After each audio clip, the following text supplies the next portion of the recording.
Salut la chaîne secrète. Ce matin, j'ai lu un post sur Reddit et sur Twitter et je pense que ça vous intéressait. C'est à propos du fait que l'IA va tous nous faire disparaître et va tous nous remplacer. C'est assez intéressant. Je vous lis le titre. Donc, si j'ai bien compris, l'IA prend le contrôle, tout le monde a perdu son emploi et seuls 10 trillionnaires possèdent tout. Et maintenant?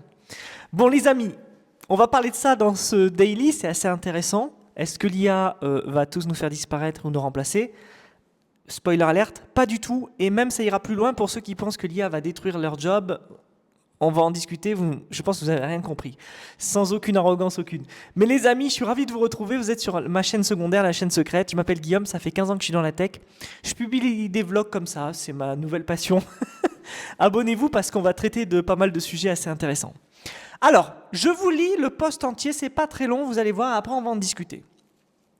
J'essaie sincèrement de comprendre quel est l'intérêt de l'IA qui prend tout en charge. Disons hypothétiquement que si l'IA gagne, ben bravo. Tous les emplois sont remplacés. Meta, OpenAI, Amazon possèdent tout. Super. Personne ne peut travailler, donc personne n'a d'argent pour acheter toute la camelote. Temu qu'ils mettent en avant sur Amazon Prime aujourd'hui. Tout ne va-t-il pas simplement s'effondrer à partir de là? Deuxième paragraphe. Si tout le monde arrête de travailler et n'a plus d'argent, le consumérisme ne s'arrête-t-il pas aussi? Les dépenses cessent-elles tout simplement?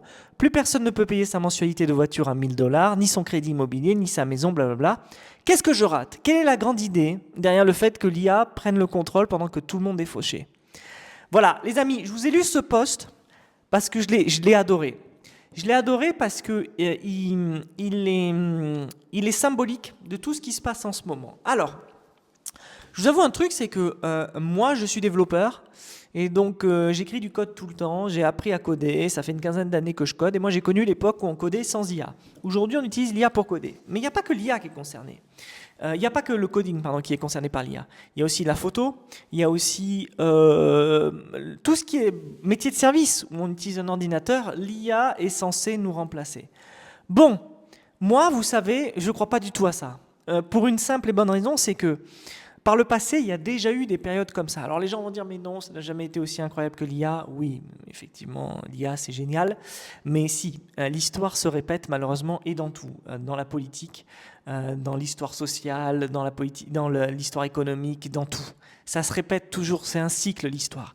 Et si vous n'êtes pas convaincu par cela, il y a de très bons ouvrages, je peux en poster peut-être en commentaire, qui parlent de ce sujet. En gros, ce qui se passe, c'est que l'IA, maintenant, nous remplace sur, en fait, le travail qui est inutile.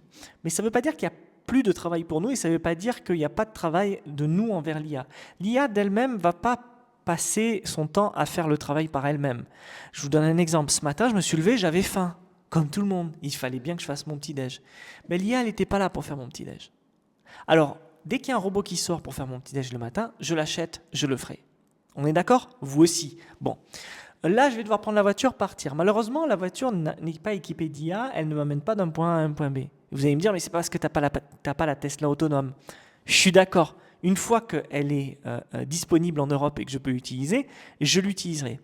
Mais ce que soulève ce poste et qui est assez intéressant, c'est le fait que au bout d'un moment, si les humains n'ont pas d'argent, si l'argent n'est pas distribué en fonction des efforts et du travail et de la valeur que l'on crée par extension, en fait, comment on va faire pour consommer tous ces objets? Comment on va faire pour entretenir tout ça? Comment on va faire pour que ça évolue?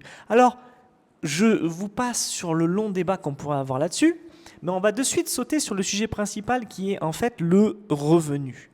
Bon, moi, vous le savez les amis, vous le savez peut-être pas, mais j'ai une agence web et en plus de ça, je suis CTO et en plus de ça, j'ai mes projets à côté, YouTube, mes SaaS et tout ça, etc. Ce sont mes sources de revenus. C'est très disparate, j'ai des sources de revenus qui viennent d'un peu partout, notamment Twitter. Aujourd'hui, j'ai appris que j'allais être monétisé sur Twitter.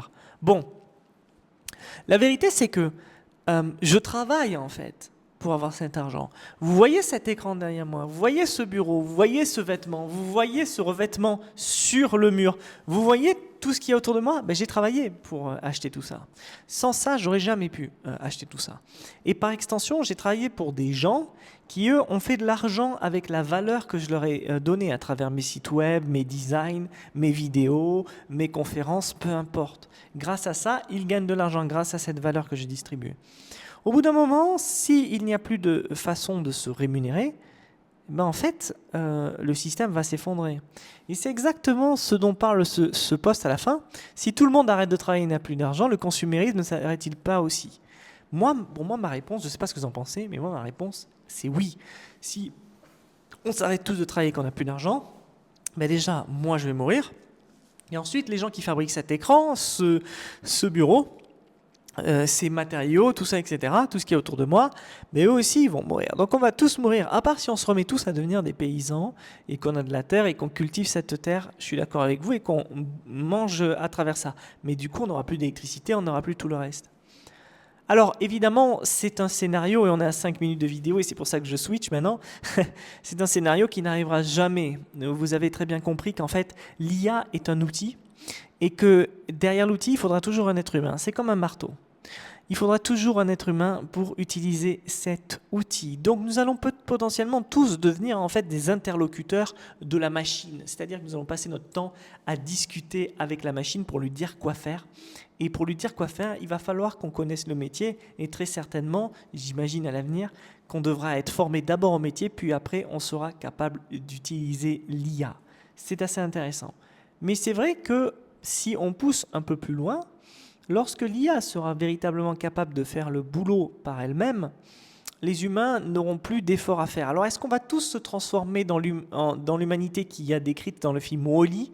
Pour ceux qui ne l'ont pas vu, Wall-E, c'est un film Disney des années 2010, je crois, où en fait toute l'humanité est devenue obèse et sur des sièges qui vont à droite à gauche parce qu'ils ne peuvent plus se déplacer, ils ne font plus rien. Je pense que ça, c'est totalement plausible. Un jour ou l'autre, ça va potentiellement arriver. Mais la vérité, c'est que le travail ne va pas disparaître.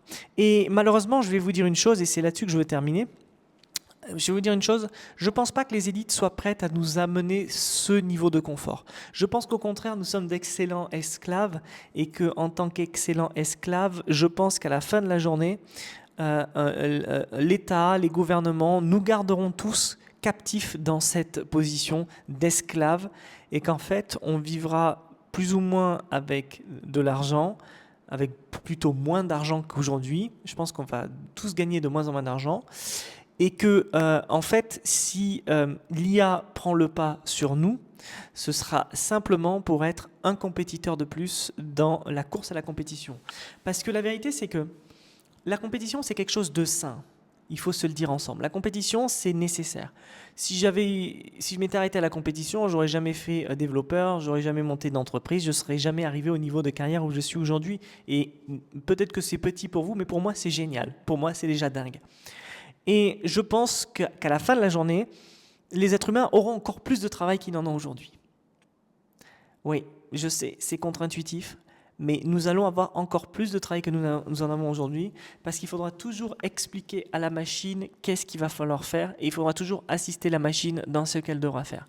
Si vous n'avez pas vu ma vidéo bilan, je vous invite, les amis, à aller voir la vidéo bilan, où je parle pendant 1 heure. Bon, ça parle un peu de tout, mais je commence par l'IA. Et je vous explique que si Google Maps n'existe pas, l'IA est incapable d'inventer Google Maps. Et si vous pensez l'inverse et que vous vous dites, mais si l'IA est totalement capable d'inventer un outil tel que Google Maps d'elle-même, ça veut dire une chose, les amis. Ça veut dire qu'en fait, nous, les êtres humains, n'avons ni besoin de réfléchir, ni besoin d'exister, et que l'IA d'elle-même nous emmènera immédiatement dans la galaxie voisine en l'espace d'une journée, puisqu'elle est capable de réfléchir à la vitesse de la lumière. Peut-être qu'elle est capable de nous amener à la vitesse de la lumière dans notre galaxie. Est-ce que c'est un scénario plausible selon vous? Est-ce que c'est un scénario raisonnable? Moi, je ne pense pas. Je pense que l'IA aura toujours besoin des découvertes de l'homme, elle aura toujours besoin de l'être humain pour être son interface avec la réalité et comprendre la réalité. Lorsque, et seulement lorsque l'intelligence artificielle sera AGI, c'est-à-dire consciente, et qu'elle ne sera pas génératrice. Parce que si vous ne le savez pas, l'intelligence artificielle que vous utilisez aujourd'hui, les amis, est une intelligence uniquement génératrice et absolument pas créatrice. Vous pensez qu'elle est créatrice quand elle vous fait une image, quand elle modifie quelque chose, qu'elle vous crée un fake, mais ce n'est pas du tout le cas. Donc voilà. Par contre, est-ce que le travail va se modifier? ça, c'est clair et net qu'il est déjà en train de se modifier et on est en train de se le prendre dans la face. Même moi, je suis en train de me prendre dans la face tout ce que l'IA est en train de faire et je dois révolutionner ma façon de faire et d'utiliser l'IA. Et comme tout le monde, je vais tomber dans les préceptes marketing qui vont me pousser à payer de l'IA pour faire le travail à ma place. Mais au fond, posons-nous une question. Est-ce que si l'IA le fait, est-ce que en fait ce travail n'a pas de valeur et n'avait pas lieu d'être? C'est la question que j'ai envie de poser là-dessus. Merci à tous les amis, je vous dis à demain.